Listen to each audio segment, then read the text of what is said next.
memo. Yes. What does green mean, guys? Green to be seen. Oh, that's right. What? Green to be seen. And then they used to say blue and green should never be seen. Never be seen. Yes. Unless there's something in between. Oh, look at you. I didn't know that. Oh, well. How is everyone? So welcome back, Hills and Nat. And Thank you. Obviously, Dee. But we've got a really interesting show today because who have we got, Hills? We have got the incomparable, talented, leading lady in show business for me, Miss Josie Lawrence. Hooray! Hello. Hi. Hello. Hello, Hills.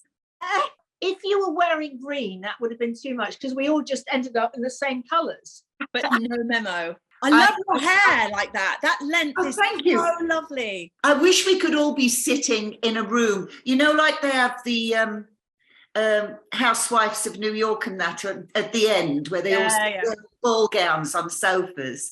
I wish it could be like that.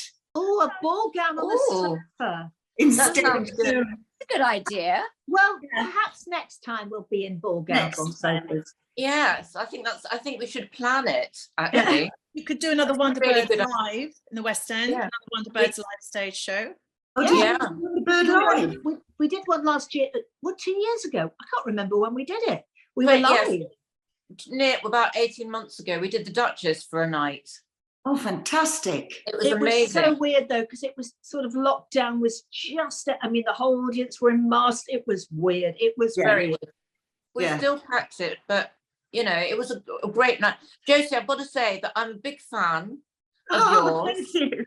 I just think it's incredible how you did those amazing songs all the time. And I was totally in awe, and I'm still in awe. Yeah. So that I just thought I'll get that out of the way. Oh, thank you. You'll have to come and see us at the Comedy Store because we're still going. We're in our 39th year. Jesus Christ! Yeah. Wow, that's incredible. So I sang quite a lot of songs last night, actually. Did you? I had to sing about being stuck in the belly of Moby Dick. I normally open with that for my cabaret act. That's weird.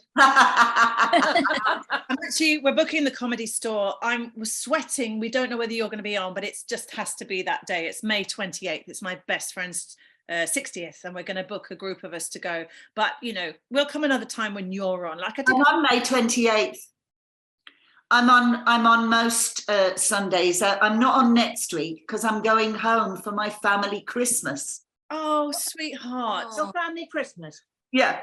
Last Christmas just gone, a couple of the family members, I usually go up to the Midlands to my sister, a couple of them had chest infections. The trains were all up the spout. My brother-in-law was going to drive down and get me, and I said, no, the traffic will be terrible. And I said to my sister, I said, look, shall we just have a Christmas when we can all be together? Great idea. The date was, and so I had it with friends down here. It was all very last minute. It was like Christmas Eve or something. So we're having Christmas. We've hired the room above the working men's club that we all go to. And we just, all the different family members are just going to bring food. And oh, it sounds brilliant. Yes. How fantastic. I am overjoyed that you're going to be on when we're booking. We're booking anyway. May the 28th, yeah? May 28th, Natalie's 60th. We What 2 tickets? We bought, yes, it's just me on my own, yeah.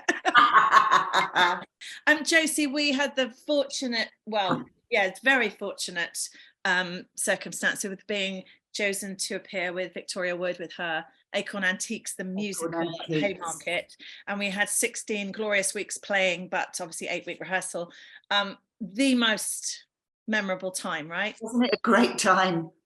How privileged were we, really? Well, it was, me absolutely. But to watch Vic and the writing side of it, but also to watch Julie and Celia, it was a masterclass, wasn't it? Funniest people in all the world. And Julie had Mrs. Overall had a solo piece de resistance called Macaroons in the middle of it, this song that was so hilarious. I was doing, as Bonnie, the evil sister, I was doing my first entrance after Macaroons. And every night for the 4 months we did it, I would make sure I got ready early so I could watch from the wings. I watched her every night, and even her ankles were funny. Yes. Every bit of her was funny. And also we had the pleasure in matinees of watching Vic play Mrs. Overall. Yeah. It was great, wasn't it? Just to get a chance to. No, it was great, and you know, I've known you a very long time, but it's lovely to get you on the Wonderbirds show. Absolutely. And may I also point out that Hills has also been Mrs. Overall in my kitchen. Really? Yeah, she does. I don't know if you've seen it. It's fantastic. She's a great Mrs. Overall, don't you? Go on, Hills. Go on. Slice those macaroons finely, or somebody might choke to death. He dressed up as well. We had a great friend who's sadly no longer with us called Sandy Staples. Oh, Sandy. It was for her. It was for her birthday. Debbie just said she knows Sandy. You know, I think that's how. Well, you know, I did, because that's how we all. You know, when I first met you, you were with Sandy. Yes, at Leslie's. Yes, that's it. Yeah. Oh, right. Makeup supervisor at Carlton and ITV, etc. Yeah. But she had her birthday at Josie's in London, and I surprised her by bringing the birthday cake in as Mrs. Overall with the whole thing, rubber gloves hanging out and everything. Yeah, I've got a picture of it. I've got a photo. She even put little tubey things in her tights so it looked like varicose veins. I did. And the stoop. Yes. Yeah, all of that, all of the above. And last time I saw Julie was in my local Waitrose during lockdown with a mask on, and I just knew it was her, and I just went, Julie, and it's very hard through a mask to kind of attract somebody by the fruit and veg section. And she don't know that, and of course I was in the show with her in Acorn Antiques with Josie, so I said, "It's Hilary from Acorn Antiques." Oh, I don't know. Well, oh, how lovely. How you know, we had a really nice natter through our masks. It was lovely. So anyway, carry on, please. Go. Sorry, I'm monopolizing it. That's fine. With Natalie, you've met Josie through a completely different route, haven't you? Totally different route. I think it's like 22 years ago. My son, just after his 8th birthday, he was 9 actually, just got The King and I with you, and was your son for a year, and he absolutely adored you. And I remember when the whole thing was over, and he was so sobbing with his little cheeks, bright red cheeks, and you were wiping his tears away, saying to him, "I promise you something else will come up for you," you know, and he was sobbing, and you were saying, "I promise something else," and he was saying, "But it won't be the same," because you were his stage mother. And I'll show you something. I just found this. He used to paint everybody backstage, and I just found this today. There's a painting he did of you as Mrs. Anna, age 9. He used to paint all the time. I have got one of his paintings, I think. I've got an entire, I should have got it out. I've got an entire box of all the presents that the children would get me. And like you say, Harry, for a first night present, had a bear made for me wearing his costume for his first entrance. And his first thing was, I think his first line of dialogue was, "I'm here, mother," or "Coming, mother," and he put that in the bear. So when you turn the bear over, you've still got Harry's little voice saying, "I'm coming." Oh, I'm going to tell him that. He's just going to. He's in Melbourne at the moment doing Mary Poppins. Very special from the get-go. He was very special. Oh, well, he adored you. Yeah. No, it was lovely. It was lovely. And you were a wonderful Mrs. Anna. You were so, because I've never ever seen that played the way, because you brought so much comedy. And of course, the original was Gertrude Lawrence, who, you know, and it's a very funny script, but you really got that out. I mean, it's just, your performance was amazing. It's a strange thing, really. I mean, I tell the story. I had Lawrence, one of the producers, he phoned me up quite early one day, and I think I'd been out partying with my mate, and he said, "Hello, Jose, would you like to take over from Elaine Page in The King and I?" And I said, "Can I phone you back?" And I put the phone down and went back to sleep, and I thought I'd dreamed it. Such an odd thing to think. And then I phoned back and I said, "You know, I sing, but I can't sing anything like the likes of, you know, Elaine Page." And they said, "Well, come in and see if you can at least hit the notes." He said, "But it was written for a comedy actress, for for Gertrude Lawrence. So, and so they gave me the director came back, and we had a proper rehearsals and a proper press night. And they put a song back in, you know, your servant, indeed I'm not your servant, which is like almost like a comedy monologue. You were hilarious, yeah. But it's a strange, they write such dramatic stuff in a way. It's funny, but it's also dramatic, because I realized when I was doing that after Shall We Dance, there isn't any more music. And it's all the king's death, and it all goes very dark after that. And I think we forget about that. So it was nice to have the light and the shade. It was lovely. Yeah. Well, you were brilliant. You can still find a clip of it, which I think I shot through my anorak sleeve on YouTube. You know, because you weren't allowed to have cameras. Yeah, it's on YouTube somewhere. If you put in Josie Lawrence, The King and I, up you'll come. And this beautiful voice. You were wonderful. Oh. Are you going to do some more musicals, Josie? Anything in the pipeline? Not musicals. I like doing plays with music, and I like singing. But the older I'm getting, the more. I mean, I love comedy, and I love making people laugh. But I also like doing the more serious kind of stuff, which is how I started off, because I fell into improvisation, literally. Yeah. Not literally, that I didn't literally fall. I was doing a really serious play by Donna Francis Child at the Donmar. It was a Payne's Plough production, and it toured. This was like early 80s, called Songs for Stray Cats and Other Living Creatures. I think it was one of Peter Capaldi's first jobs. And that was a play with music.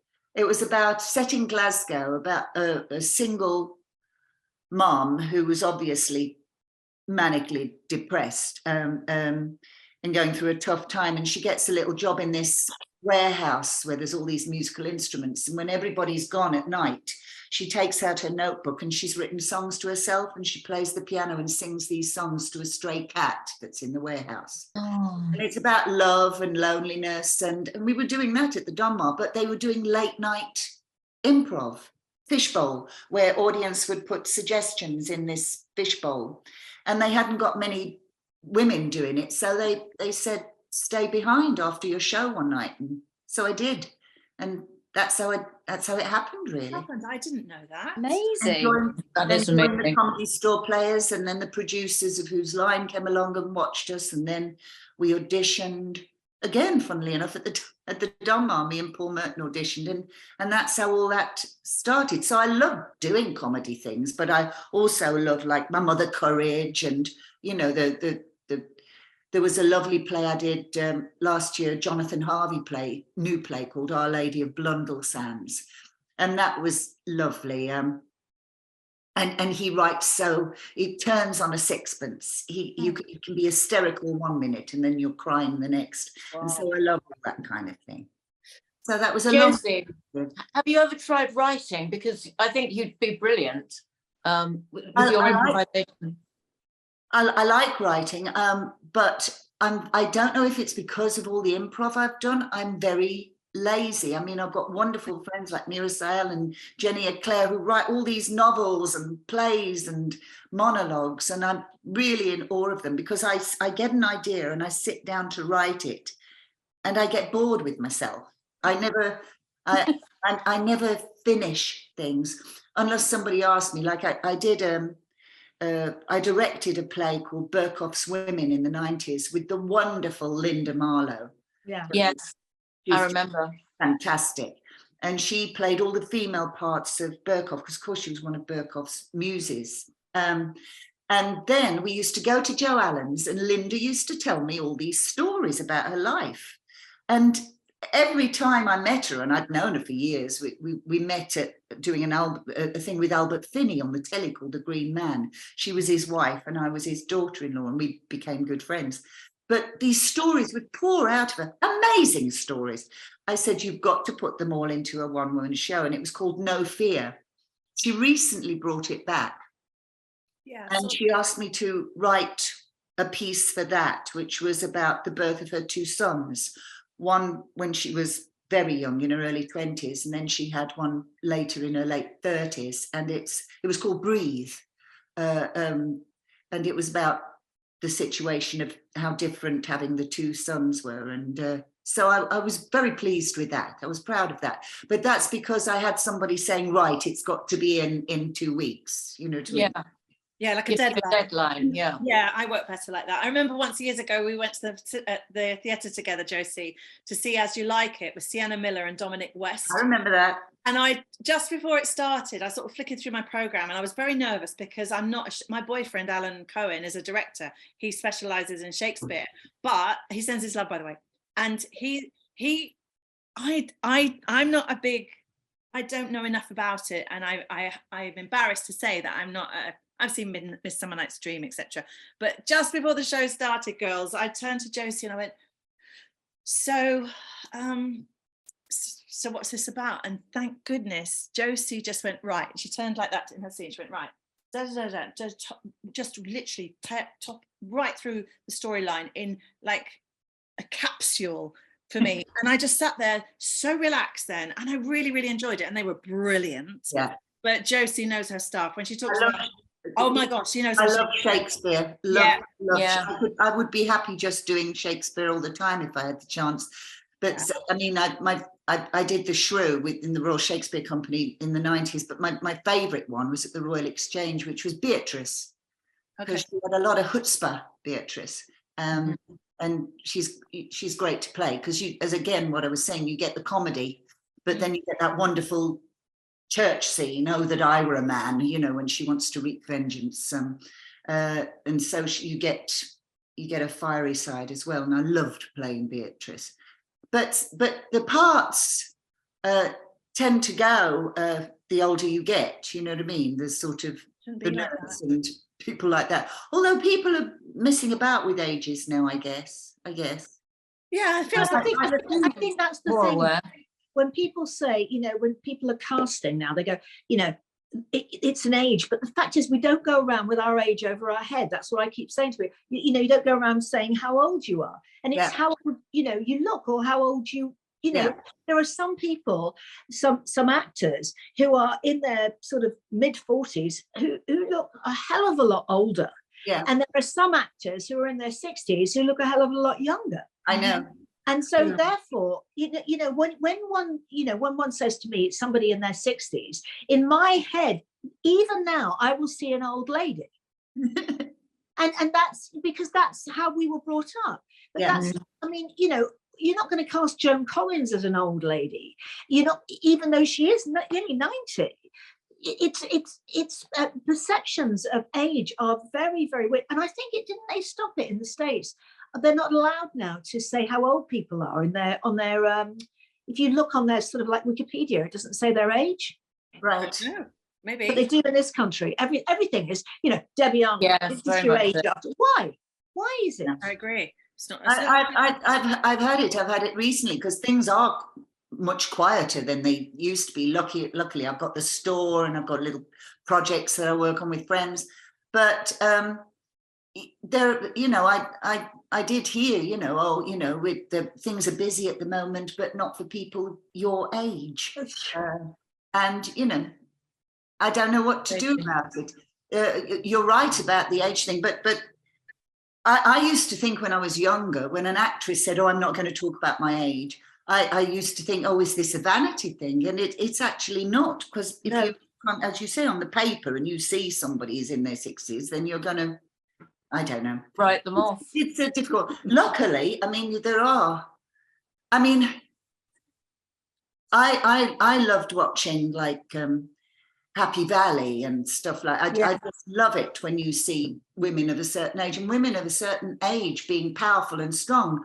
It's so watchable. It's so wonderful. Yeah, and should happen a lot more. I think it tends to happen a lot with sort of Scandinoirs or Scandinavian. You get these wonderful proper women playing these parts, you know.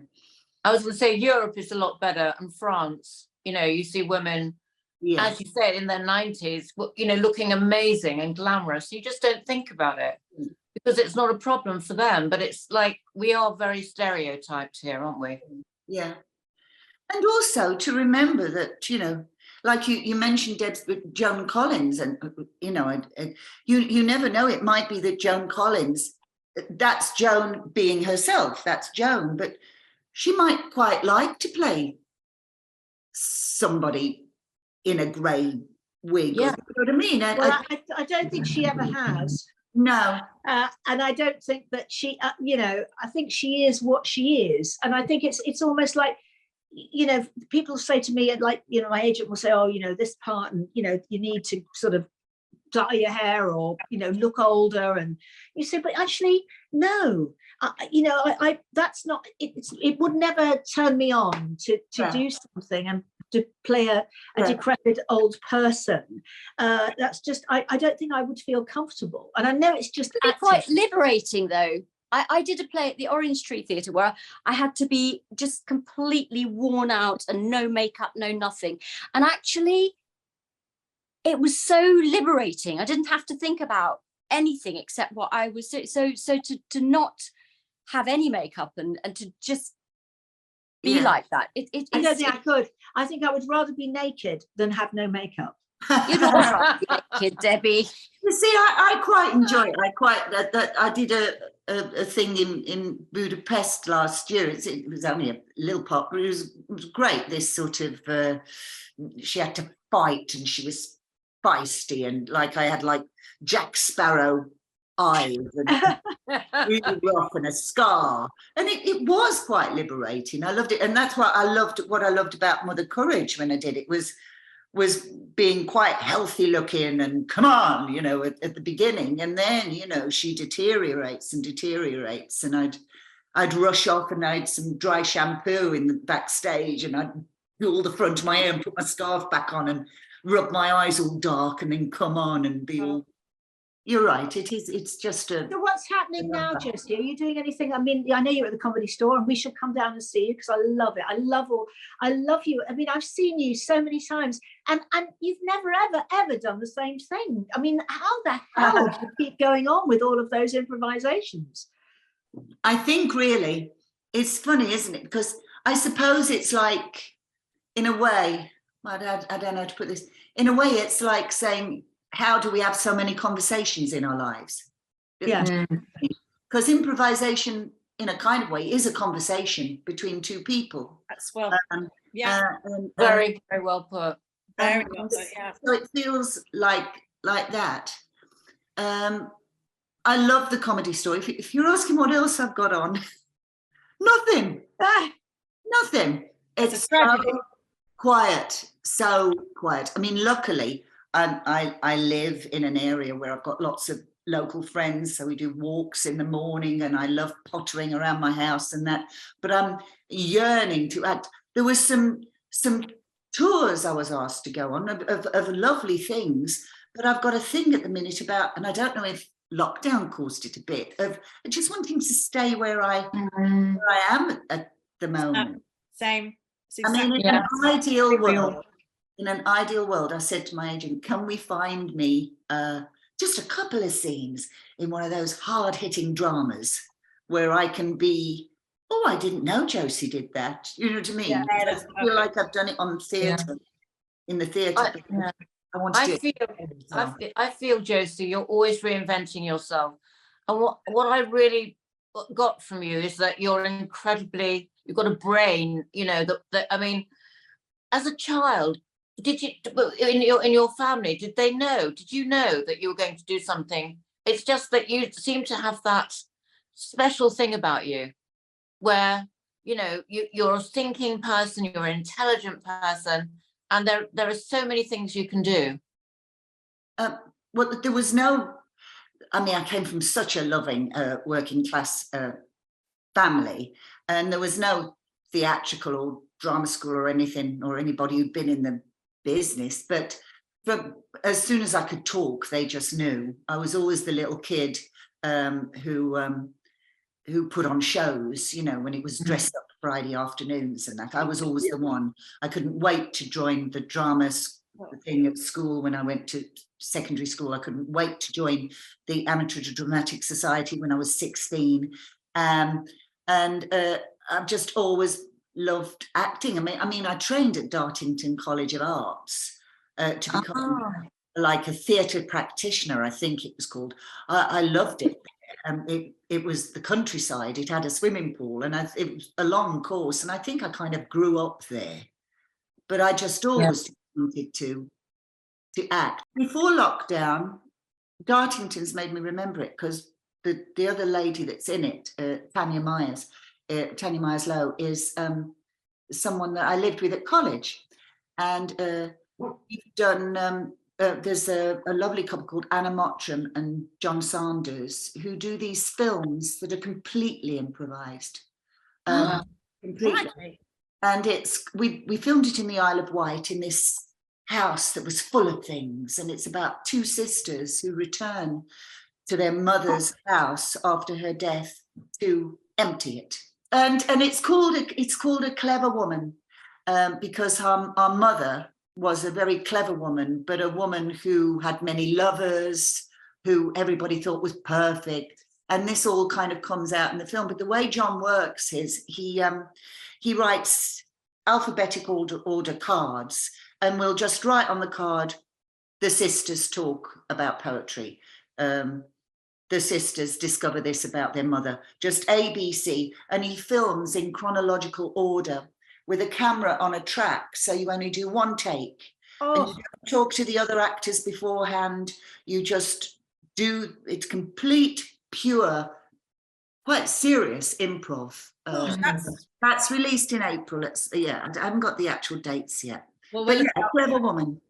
Will you let us know, darling, and we'll make sure all the viewers can see that. Yes. It's been fascinating, really and amazing. Please come back and see us soon, darling. We love you, and we'll come to the comedy store, and we'll have a big. We need a lunch, don't we? We needed a whole day. Absolutely a lunch. We always need a lunch. Absolutely. We do. Thank you, darling. Thank you so much. Bye. Bye. See you. Bye. Bye. Oh wow. Oh. Isn't that great? I mean, honestly, I just love her so much. I think she is incredibly talented and clever. Yeah, she's Very talented. What a great show. Anyway, we've got to go now. We'll see you all soon. I know. See you soon. Bye. Bye.